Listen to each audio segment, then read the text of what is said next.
दशा से थोड़ी ऊपर उठ गए हो। 4-6 महीने भजन करते हुए। अखंड भजन तो तब चलता है जब मन की दशा बदल जाए, मन भगवदाकार हो जाए। तो बहुत जन्मों का बिगड़ेल मन आप कह रहे हैं कुछ दिनों से लगने लगा, तो आपने मानो बहुत बड़ी यात्रा तय कर ली।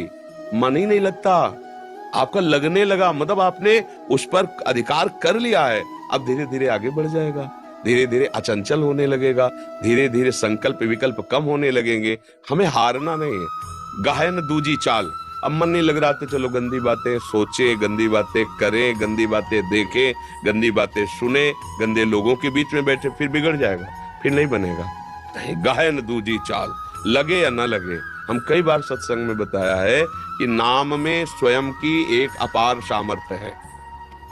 जैसे अग्नि की सामर्थ्य दाहिका शक्ति है, आप जान के छुओ, अनजान में छुओ, जबरदस्ती कोई छुआ दे या भूल से छू, सबका परिणाम एक ही होगा, वो जला देगी। उसमें दाहिका शक्ति है। ऐसे मन लगे तो राम कृष्ण हरि, मन न लगे तो राम कृष्ण हरि, फल बराबर मिलेगा।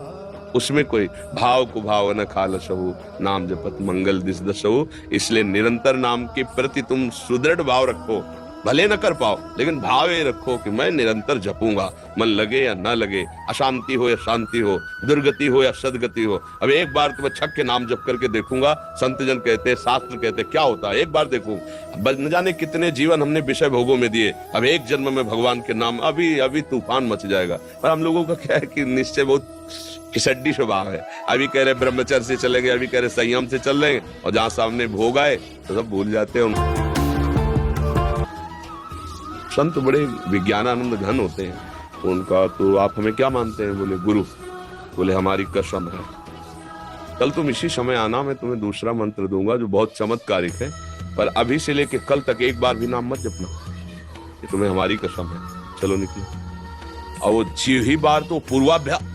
अब गुरु की कसम, वो सीढ़ी नहीं उतर पाए, लौट के आके रो के चरणों में गिर, महाराज जी कसम तोड़ दीजिए, मैं जी नहीं पाऊंगा, नाम को रोक नहीं पाऊंगा। बोले ये मिला है। 18 साल से जो कह रहे कि मुझे क्या मिला, तो ये मिला है कि तुम भगवान के नाम के बिना जी नहीं सकते। अब तुम्हारी सदगति में कोई संशय थोड़ी, निश्चित निश्चित तुम्हारे समस्त अशुभ नष्ट होकर तुम्हें भगवदानंद की प्राप्ति होगी। अब जैसे आज से आपको, अभी आप 3-4 महीना की बात करते हैं, आपको हम ही कह रहे हैं कि आज के बाद तुम नाम नहीं जप करना, तो यहाँ से गेट नहीं पार पकड़ पाओगे, 10वें बार नाम आएगा तो होगा कि मैं कैसे छोड़ दूं, ये तो छूटी। यद्यपि निरंतर नहीं चल रहा, अभी कोई परमानंद की अनुभूत, लेकिन आप रो पड़ेंगे यदि वास्तविक 2-4 महीने ही जब किए। देखो आपको बताते हैं नाम की प्रीति किसे कहते हैं। प्रारंभ में जैसे 10 मिनट आप नाम जप करते, केवल 10 मिनट 24 घंटे में। अब 10 मिनट बैठे आप माला लेके, इतने में आपके परिवार का कोई प्रिय से प्रिय मित्र भी आके आपसे बात करने लगे तो आपका मन ही बुरा मानने लगेगा। यार 24 घंटे में 10 मिनट तो जपता हूं, फिर भी आके आदमी हमसे बात, मतलब रुचि आई 10 मिनट की, पकड़ो। अगर 10 मिनट की उसको रुचि आ गई तो 24 घंटे पहुंचाने में देर नहीं लगेगी, क्योंकि शुरू हो गया ना चलना। पहले तो लगता ही नहीं है, शुरू हो गया। इसलिए घबराओ मत, भगवान बहुत कृपालु है, और उनसे ज्यादा कृपालु उनका नाम है। हमको जबरदस्ती रटना है, राधा राधा राधा राधा राधा राधा राधा राधा, परमानंद है। सच्ची कहते हैं यहाँ और वहां सुखी रहोगे, ई परलोक सकल सुख पावत, मेरी सो भैया कृष्ण गुण संचु। हरिवंश महाप्रभु कहते हैं, तुम्हें मैं शपथ खा के कहता हूं, अगर तुम कृष्ण कृष्ण और उनके गुणों का गान करोगे तो तुम यहाँ भी सुखी रहोगे और वहां भी सुखी रहोगे। जैसे संतों को लोग कहते हैं ना कि बाबा जी लोग हराम का आता है इसलिए वो खाते मौज लेते हैं, अभी तुम जान नहीं पा रहे हो।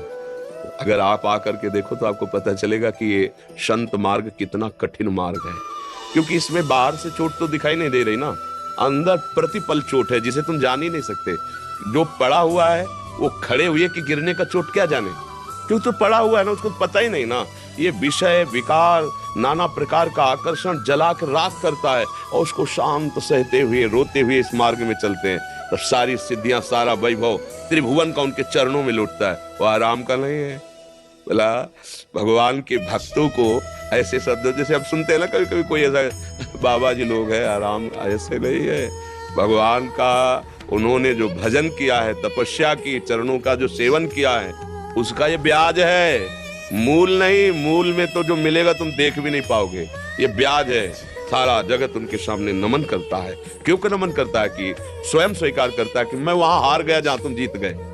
नहीं, मैं वहां हार गया जहां तुम जीत गए, इसलिए मैं प्रणाम करता हूं। हर संत भगवान को हम क्यों प्रणाम करते हैं? भाई इन्हीं कपड़ों के तो सब कपड़े बनते हैं, लाल पीले सब, माताएं बहनें भी सब, तो इन कपड़ों को थोड़ी प्रणाम किया जा रहा है। जो हम तिलक लगाए भाई, आप भी तिलक लगाए हो, तिलक को थोड़ी प्रणाम किया है। प्रणाम ये किया जाता है कि जहां मैं हार गया वहां तुम जीत गए, जहां मैं फंस गया वहां से तुम निकल गए, इसलिए तुम्हारे चरणों में प्रणाम है। तो इसलिए संतों की बात पर विश्वास कर ले, तो उनकी बात में ही ताकत होती है और वो तुम्हें पार कर देगी। जैसे कहते हैं ना लोग, आशीर्वाद दीजिए, हाथ दर्द, इनकी